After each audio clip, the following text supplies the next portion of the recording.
नमस्कार, मैं हूं अंकुर और आप देख रहे हैं सत्यहिंदी.com। एक नजर डालते हैं अब तक की सुर्खियों पर। पंजाब के संगरूर में सैकड़ों की तादाद में किसान संगठनों और ट्रेड यूनियंस ने मुख्यमंत्री भगवंत मान के आवास पर प्रदर्शन किया। प्रदर्शन के दौरान जब प्रदर्शनकारियों ने आगे बढ़ना चाहा तो पुलिस ने उन पर लाठीचार्ज किया। इस प्रदर्शन में बड़ी संख्या में महिलाएं भी शामिल थीं। लाठीचार्ज में कई प्रदर्शनकारी घायल हो गए। यूनियन के लोग संगरूर के ड्रीमलैंड इलाके में मुख्यमंत्री के किराए के घर पर जाकर ज्ञापन देना चाहते थे, लेकिन पुलिस उनको रोकने पर अड़ी हुई थी। पंजाब में ये प्रदर्शन ऐसे समय हो रहे हैं जब राज्य के सीएम गुजरात चुनाव में ज्यादा व्यस्त हैं। हालांकि इस प्रदर्शन का आह्वान जमीन प्राप्ति संघर्ष कमेटी के तहत कृषि मजदूरों ने किया था, लेकिन इसे ट्रेड यूनियंस ने भी समर्थन दे दिया था। इस प्रदर्शन की घोषणा पहले से ही हो चुकी थी, इसलिए मुख्यमंत्री आवास से कुछ दूरी पर ही प्रदर्शनकारियों को रोकने की योजना अधिकारियों ने बना रखी थी। हालात इसी वजह से बेकाबू भी हुए। अब मजदूर संगठन मुख्यमंत्री की कॉलोनी के गेट के आगे धरना लगाकर बैठे हैं। मजदूरों की मांग है कि महंगाई के साथ हमारी मजदूरी का रेट भी बढ़ाया जाना चाहिए। पंचायती जमीन को लेकर मांग है कि 33% जमीन पिछड़ों को खेती करने के लिए देनी होती है, पर पंजाब में कई जगहों पर ऐसे मामले आए हैं कि जनरल कैटेगरी के लोग पिछड़ों के नाम पर ठेके पर जमीन ले लेते हैं और खेती करते हैं। मजदूरों की मांग है कि जिन मजदूरों के पास अपने अच्छे घर नहीं हैं, सरकार के द्वारा किए गए वादे अनुसार उन्हें पंचायती जमीन में से घर बनाने के लिए प्लॉट दिए जाएं। पंजाब की भगवंत मान सरकार को लेकर पंजाब खेत मजदूर यूनियन के अध्यक्ष जोरा सिंह नसराली ने कहा, हमारी सीएम भगवंत मान, वित्त मंत्री हरपाल सिंह चीमा और कई उच्च अधिकारियों के साथ पहले बैठक हो चुकी है। सीएम मान के साथ हमारी आखिरी बैठक 3 अक्टूबर को होनी थी, लेकिन उसे रद्द कर दिया गया और उसके बाद मुलाकात की कोई तारीख घोषित नहीं की गई। जनसत्ता के अनुसार उन्होंने कहा कि अधिकारियों ने हमें आश्वासन दिया, लेकिन लिखित में कुछ नहीं दिया, इसलिए हमारे पास सीएम के घर के बाहर विरोध करने के अलावा और कोई चारा नहीं बचा था। जमीन प्राप्ति संघर्ष कमेटी के अध्यक्ष मुकेश मलौद ने कहा, हम पिछले 1 हफ्ते से डिप्टी कमिश्नर पटियाला के कार्यालय के बाहर बैठे थे, लेकिन हमारी मांगे पूरी नहीं की गई। आम आदमी पार्टी की सरकार कहती रहती है कि वो किसानों और मजदूरों की सरकार है, लेकिन फिर भी वो हमारी उपेक्षा करते हैं। दिल्ली के बहुचर्चित शराब स्कैम में डिप्टी सीएम मनीष सिसोदिया पर सबूतों को नष्ट करने का आरोप ईडी ने कोर्ट में बुधवार को लगाया। हालांकि ये वही ईडी और सीबीआई है जो अपनी 2 चार्जशीट में सिसोदिया का नाम तक नहीं ले सकी थी। सिर्फ इसी आधार पर सिसोदिया ने खुद को और मुख्यमंत्री अरविंद केजरीवाल ने अपने डिप्टी सीएम को बेदाग और ईमानदार घोषित कर दिया था। इंडिया टुडे की एक रिपोर्ट में बुधवार को बताया गया कि ईडी ने बुधवार को आरोप लगाया कि आप नेता मनीष सिसोदिया सहित दिल्ली शराब नीति घोटाले के आरोपियों ने कई बार अपने फोन बदले और सबूत नष्ट किए। जांच एजेंसी ने यह बात दिल्ली की अदालत को उस समय बताई जब उसने दिल्ली के व्यवसायी अमित अरोड़ा को गिरफ्तार करने के बाद रिमांड के लिए कोर्ट में पेश किया। इंडिया टुडे की रिपोर्ट के मुताबिक ईडी ने कोर्ट में कहा कि मनीष सिसोदिया और अमित अरोड़ा ने 11 फोन इस्तेमाल किए और बदले। ये फोन कथित शराब घोटाले के दौरान इस्तेमाल किए गए थे। ईडी ने मनीष सिसोदिया और अमित अरोड़ा पर मामले में सबूत नष्ट करने का आरोप लगाया। इंडिया टुडे के मुताबिक ईडी ने बुधवार को राउज एवेन्यू कोर्ट में कहा, अधिकांश संदिग्ध शराब कारोबारी, वरिष्ठ सरकार अधिकारी, दिल्ली के आबकारी मंत्री मनीष सिसोदिया और अन्य संदिग्धों ने कई बार अपने फोन बदले और नष्ट किए हैं। नष्ट किए गए इलेक्ट्रॉनिक उपकरणों का अनुमानित मूल्य करीब 1.38 करोड़ रुपए है। कोर्ट ने कारोबारी अमित अरोड़ा को 7 दिन के रिमांड पर ईडी को सौंप दिया है। आरोप है कि अरोड़ा दिल्ली के डिप्टी सीएम मनीष सिसोदिया का करीबी है और शराब स्कैम के मुख्य सूत्रधारों में शामिल है। महाराष्ट्र में एक महत्वपूर्ण राजनीतिक घटनाक्रम में बी आर अम्बेडकर के पोते प्रकाश अम्बेडकर की अध्यक्षता वाली वंचित बहुजन आघाड़ी ने महाराष्ट्र में उद्धव ठाकरे के नेतृत्व वाली शिवसेना के साथ गठबंधन करने का फैसला किया है। राज्य के राजनीतिक हलकों के एक वर्ग में उनके गठजोड़ को शिव शक्ति और भीम शक्ति का गठबंधन करार दिया जा रहा है। इस गठबंधन की राज्य की राजनीति पर असर पड़ने की संभावनाएं जताई जा रही हैं। प्रकाश अम्बेडकर ने इस गठबंधन को लेकर कहा कि उद्धव ठाकरे ने कुछ दिन पहले गठबंधन का विषय उठाया था। हमने वंचित बहुजन आघाड़ी के भीतर सावधानी पूर्वक विचार विमर्श किया और उसके बाद हमने शिवसेना उद्धव बाला साहेब ठाकरे के साथ साझेदारी करने का फैसला किया है। हालांकि वंचित बहुजन आघाड़ी के पास वर्तमान में कोई सांसद या विधायक नहीं है, लेकिन पार्टी का ओबीसी के बीच आधार माना जाता है। प्रकाश अम्बेडकर की पार्टी ने 2021 के चुनाव में विपक्ष के वोटों को विभाजित किया था। 8 से 10 निर्वाचन क्षेत्र में उन्हें 1 लाख से अधिक वोट मिले थे। महाराष्ट्र में आने वाले दिनों में कई चुनाव होने हैं, जिनमें बृहन्मुंबई नगर निगम के चुनाव और 2024 में लोकसभा और महाराष्ट्र विधानसभा चुनाव महत्वपूर्ण है। बिल्किस बानो ने गुजरात सरकार के द्वारा सामूहिक बलात्कार के मामले में दोषी ठहराए गए 11 अभियुक्तों की रिहाई को सुप्रीम कोर्ट में चुनौती दी है। उम्र कैद की सजा काट रहे इन 11 दोषियों को इस साल 15 अगस्त को रिहा कर दिया गया था। दोषियों की रिहाई के खिलाफ सुप्रीम कोर्ट में पहले से भी याचिकाएं दायर की गई हैं। बता दें, बिल्किस बानो के साथ हुए सामूहिक दुष्कर्म के मामले में रिहा किए गए 11 दोषियों की रिहाई के पीछे उनके अच्छे आचरण का तर्क गुजरात सरकार ने दिया था। गुजरात सरकार की ओर से जो हलफनामा सुप्रीम कोर्ट के सामने दिया गया था, उससे यह बात सामने आई थी कि दोषियों को जितने दिन की पैरोल या फरलो दी गई थी, वो उससे कहीं ज्यादा दिन तक जेल से बाहर रहे थे। 11 दोषियों में से 10 रिहा होने से पहले 1000 से ज्यादा दिन जेल से बाहर रहे थे, जबकि 11वां दोषी 998 दिन बाहर रहा था। ये सभी पैरोल, फरलो या अस्थायी जमानत के नाम पर जेल से बाहर रहे थे। दोषियों को रिहा करने के गुजरात सरकार के फैसले का जमकर विरोध हुआ। इस मामले में 6000 से ज्यादा लोगों ने सुप्रीम कोर्ट को पत्र लिखकर कहा था कि बिल्किस बानो के दोषियों की रिहाई को रद्द कर दिया जाए। तमिलनाडु की सत्तारूढ़ डीएमके पार्टी नागरिकता संशोधन कानून यानी सीएए के 2019 के खिलाफ सुप्रीम कोर्ट पहुंच गई है। उसने सुप्रीम कोर्ट में एक शपथ पत्र दाखिल करके सीएए को देश की धर्मनिरपेक्षता के ताने बाने के खिलाफ बताया है। उसका कहना है कि सीएए धर्म के आधार पर भेदभाव करता है, ये तमिल लोगों के खिलाफ है।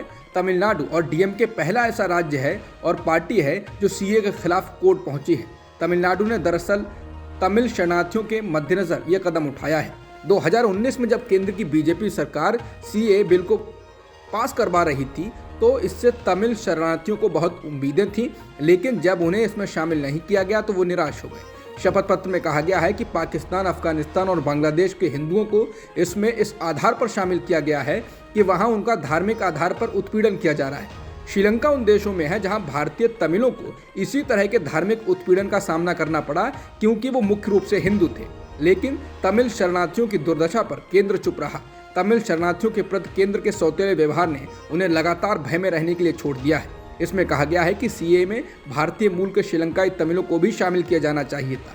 पूरी दुनिया जानती है कि तमिल शरणार्थियों को श्रीलंका में धार्मिक उत्पीड़न का सामना करना पड़ा। इस कानून ने तमिल शरणार्थियों की वास्तविक समस्या की अनदेखी की।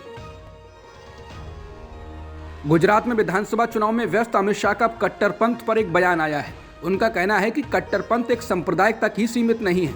अमित शाह का यह बयान उस संदर्भ में आया है जिसमें उन्होंने कहा है कि बीजेपी राज्य इकाई की ओर से कट्टरपंथ विरोधी प्रकोष्ठ स्थापित करने की घोषणा एक अच्छी पहल है। उन्होंने तो यहाँ तक कह दिया कि इस पर केंद्र और अन्य राज्य विचार कर सकते हैं। गृह मंत्री अमित शाह ने ये बातें पीटीआई के साथ एक इंटरव्यू में कही।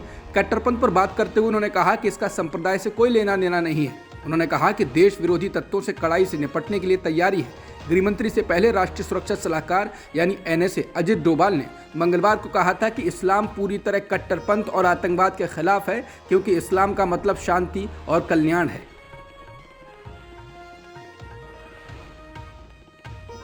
सपा सांसद रामगोपाल यादव ने बुधवार को चुनाव आयोग में मैनपुरी जिला प्रशासन के अधिकारियों पर अनुचित तरीके अपनाने के गंभीर आरोप लगाए। मैनपुरी उपचुनाव में सपा प्रमुख अखिलेश यादव की पत्नी डिंपल यादव मैदान में है। सपा सांसद रामगोपाल यादव ने चुनाव आयोग से की गई शिकायत में कहा कि मैनपुरी में पुलिस और जिला प्रशासन के अधिकारी तमाम तरह की अवैध गतिविधियां अपनाकर मतदाताओं को डरा धमका रहे हैं। सपा कार्यकर्ताओं की बड़े पैमाने पर गिरफ्तारियां की जा रही हैं ताकि वो चुनाव एजेंट न बन सकें।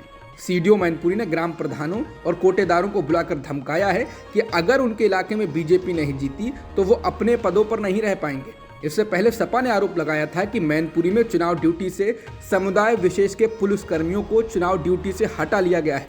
चुनाव आयोग ने रामगोपाल यादव को जांच का आश्वासन दिया है। बता दें, रामपुर में भी उपचुनाव हो रहा है, वहां से भी ऐसी ही शिकायतें आ रही हैं। आजम खान ने तो यहां तक कह दिया कि अगर ये चुनाव है तो बीजेपी के प्रत्याशियों को ऐसे ही जीता हुआ घोषित कर दिया जाए। एनडीटीवी के अधिग्रहण के लिए अडानी समूह के ओपन ऑफर के बीच प्रणय रॉय और राधिका रॉय ने आरआरपीआर होल्डिंग प्राइवेट लिमिटेड से इस्तीफा दे दिया है। ये कंपनी एनडीटीवी की प्रमोटर ग्रुप व्हीकल है।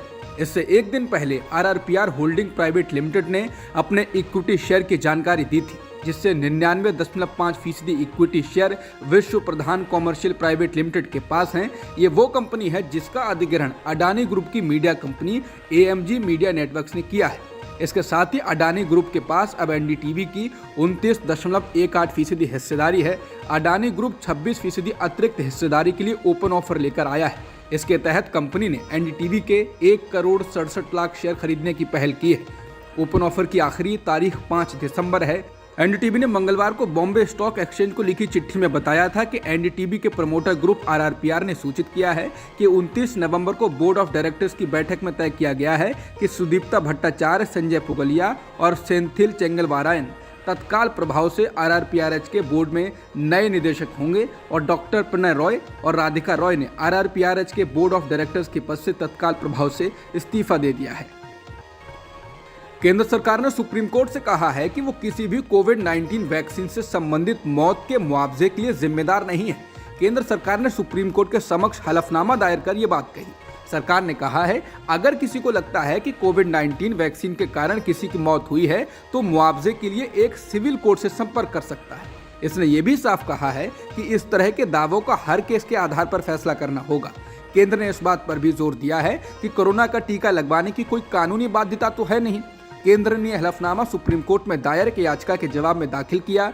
लाइवलॉ की रिपोर्ट के अनुसार कोविशील्ड टीके के प्रतिकूल प्रभाव के कारण मरने वाली 2 लड़कियों के माता पिता ने याचिका दायर की है। रिपोर्ट के अनुसार केंद्र ने कहा है, इसके लिए कुछ ठोस नहीं है कि याचिकाकर्ताओं के बच्चों की दुखद मौत के लिए राज्य को जिम्मेदार ठहराया जाए। द कश्मीर फाइल्स को भद्दी प्रोपेगेंडा फिल्म बताने वाले नदाब लपिड ने अब कहा है कि जब उन्होंने द कश्मीर फाइल्स देखी तो दंग रह गए कि किस तरीके से इस फिल्म में सरकार की नीतियों को बढ़ा चढ़ाकर दिखाया गया है और अब सब कुछ एक तरफा है। उन्होंने कहा कि इस फिल्म में मूल रूप से कश्मीर में भारत सरकार की नीतियों को सही ठहराया गया है और तमाम फांसीवादी बातें भी हैं। इजरायली फिल्म मेकर लपिड ने कहा, उन्हें आश्चर्य नहीं होगा कि आने वाले कुछ सालों में इजराइल में भी द कश्मीर फाइल्स जैसी कोई फिल्म बन जाए। नदाब ने कहा कि ऐसे देशों में जहां अभिव्यक्ति की आज़ादी पर खतरा है, जो देश तेजी से अपने मन की बात कहने या सच बोलने की क्षमता खो रहे हैं, वहां किसी को तो बोलने की ज़रूरत है। उन्होंने कहा कि द कश्मीर फाइल्स के खिलाफ बोलना आसान नहीं था और वो इस बारे में आशंकित थे। प्रधानमंत्री नरेंद्र मोदी ने मंगलवार को फिलिस्तीन के लिए भारत के अटूट समर्थन की प्रतिबद्धता को दोहराया। बता दें, संयुक्त राष्ट्र की पहल पर फिलिस्तीनी लोगों के लिए हर साल 29 नवंबर को अंतर्राष्ट्रीय एकता दिवस मनाया जाता है। इस दिन के मौके पर पीएम मोदी ने बयान जारी कर कहा है कि मैं फिलिस्तीन मुद्दे पर भारत के अटूट समर्थन को दोहराता हूं। भारत और फिलिस्तीन के दोस्ताना लोगों के साझा ऐतिहासिक संबंध हैं। भारत और फिलिस्तीन के दोस्त लोगों के बीच रिश्तों की जड़ें साझा इतिहास से जुड़ी हैं। हमने हमेशा सम्मान और आत्मनिर्भर तरीके से आर्थिक और सामाजिक विकास करने में फिलिस्तीनी लोगों का साथ दिया है। हमें उम्मीद है कि फिलिस्तीन और इजराइल के बीच मसले सुलझाने और एक समावेशी समाधान के लिए सीधी बातचीत शुरू होगी। चीन ने अमेरिकी अधिकारियों को चेतावनी दी है कि वो भारत के साथ उसके संबंधों में दखलंदाजी न करें। पेंटागन ने अमेरिकी कांग्रेस को सौंपी एक रिपोर्ट में कहा है कि चीन ने अमेरिकी अधिकारियों को चेतावनी दी कि वो भारत के साथ उसके संबंधों में हस्तक्षेप न करे। रिपोर्ट में कहा गया है कि वास्तविक नियंत्रण रेखा यानी एलएसी पर भारत के साथ अपने गतिरोध के दौरान चीनी अधिकारियों ने संकट की गंभीरता को कम करने की कोशिश की, सीमा की स्थिरता को बनाए रखने और भारत के साथ अपने द्विपक्षीय संबंधों के अन्य क्षेत्रों को नुकसान न पहुंचाने से गतिरोध को रोकने के लिए बीजिंग ने जोर दिया। रिपोर्ट में कहा गया है कि चीन भारत को अमेरिका के साथ अधिक निकटता बनाने से रोकने के लिए सीमा तनाव को रोकना चाहता है। चीनी अधिकारियों ने अमेरिकी अधिकारियों को चेतावनी दी है कि वो भारत के साथ चीन के संबंधों में दखलंदाजी न करें। चीन की सत्तारूढ़ कम्युनिस्ट पार्टी ने कोरोना प्रतिबंधों के खिलाफ विरोध प्रदर्शन कर रहे लोगों के खिलाफ सख्ती से नकेल कसने की ठान ली है। बढ़ते विरोध प्रदर्शनों से डरी सरकार ने यूनिवर्सिटी कॉलेज के छात्रों को उनके घरों पर वापस भेज दिया है। ढेरों हॉस्टल खाली करा लिए गए हैं। छात्रों से कहा गया है कि वो घर से ऑनलाइन परीक्षा दे सकते हैं, पढ़ाई कर सकते हैं। न्यूज एजेंसी एपी ने यह जानकारी देते हुए बताया कि चीनी विश्वविद्यालय छात्रों को घर भेज रहे हैं क्योंकि चीन ने कोविड नियंत्रण को कड़ा कर दिया है। इस बीच चीनी शहर ग्वांगझू में मंगलवार देर रात दंगा पुलिस और प्रदर्शनकारियों के बीच भिड़ंत हो गई, जिसके बाद अब चीनी सरकार ने विरोध को शांत करने के लिए रणनीति के तहत बुधवार दोपहर को ग्वांगझू के बड़े हिस्से में लॉकडाउन हटाने की घोषणा कर दी है। भारत और न्यूजीलैंड के बीच 3 मैचों की सीरीज का आखिरी मैच बारिश के कारण रद्द हो गया। इसके साथ ही न्यूजीलैंड ने इस सीरीज को 1-0 से अपने नाम कर लिया है। बारिश होने के पहले भारतीय बल्लेबाजों का प्रदर्शन अच्छा नहीं रहा और उन्होंने 219 रन ही बनाए। इस दौरान पूरी टीम 50 ओवर भी नहीं खेल पाई। पूरी टीम 48वें ओवर पूरा होने से पहले ही पवेलियन लौट चुकी थी। जवाब में न्यूजीलैंड ने 18 ओवर में 104 रन बनाए। इसके बाद मैच नहीं हो सका, बारिश हो गई। बता दें, पूरी सीरीज में सिर्फ एक ही मैच खेला जा सका है। पहला मैच न्यूजीलैंड ने जीता, जिसके बाद बाकी के 2 मैच बारिश में धुल गए। पाकिस्तान में टेस्ट सीरीज खेलने पहुंची इंग्लैंड की टीम के 14 खिलाड़ी और सदस्य बीमार हो गए हैं। इनमें टीम के कप्तान बेन स्टोक्स भी शामिल हैं।